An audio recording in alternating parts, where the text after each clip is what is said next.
would love for you to speak to the responsibility that we have as faithful stewards of this craft, and how important the work that we do is to humanity as a whole, as both documentarians of social history, as well as reactors in real time to the things that are happening around us in the world.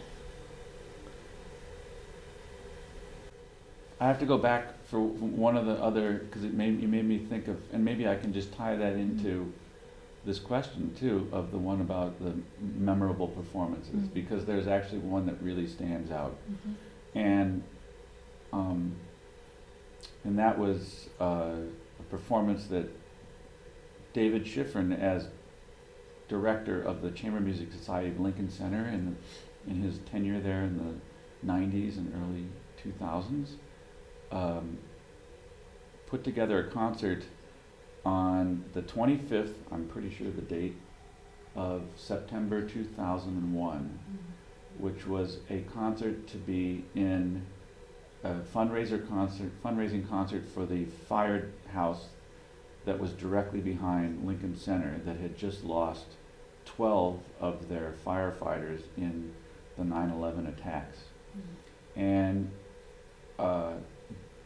so many of us played in this concert, and I played in 2 or 3 different pieces.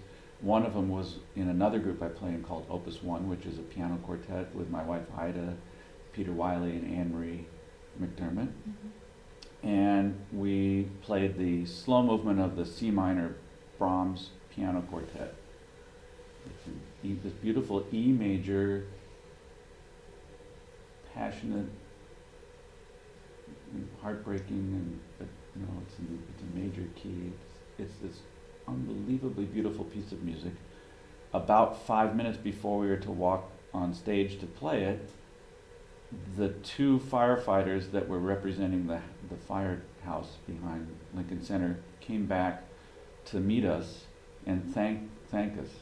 And it was really amazing. It was amazing. It was heartbreaking because the look in their faces. They said that there would be more there, but everybody was with the families of the lost firefighters, helping them.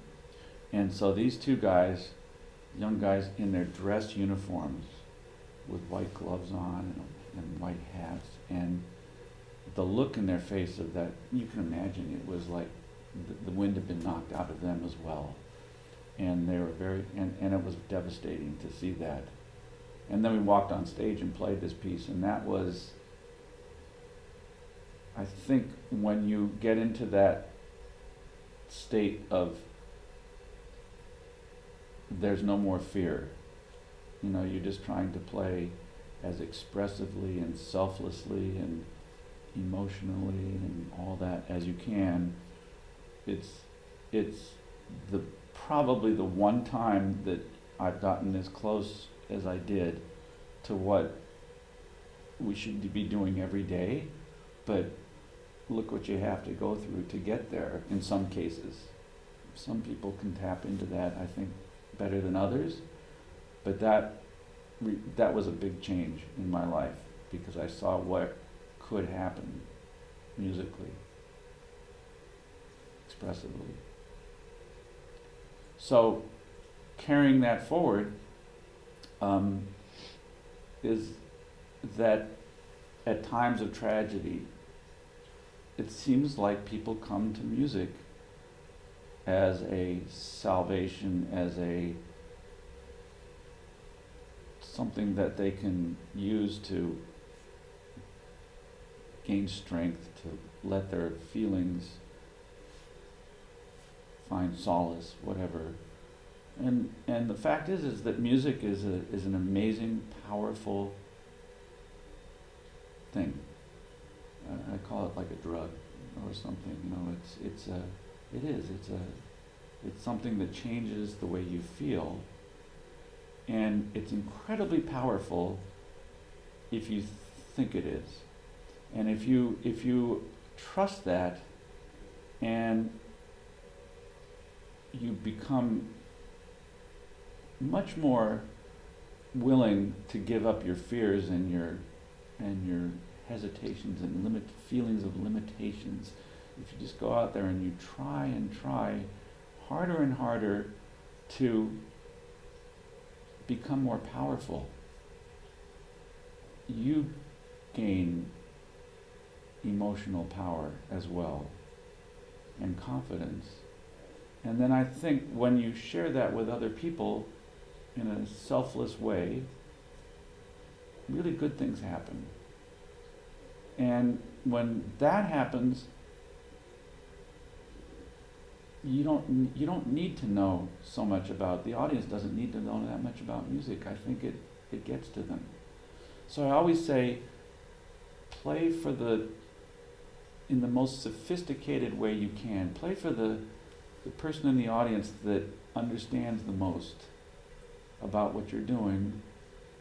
And then I think that has a filtering down kind of thing. I think don't play for the least initiated that way, because I think they'll still get it if you play in a very powerful and honest way. I think music will survive when people find the balance of creating it in a way that has the origins of the meaning of the music in it. In other words, recreate the music as if it was written today. And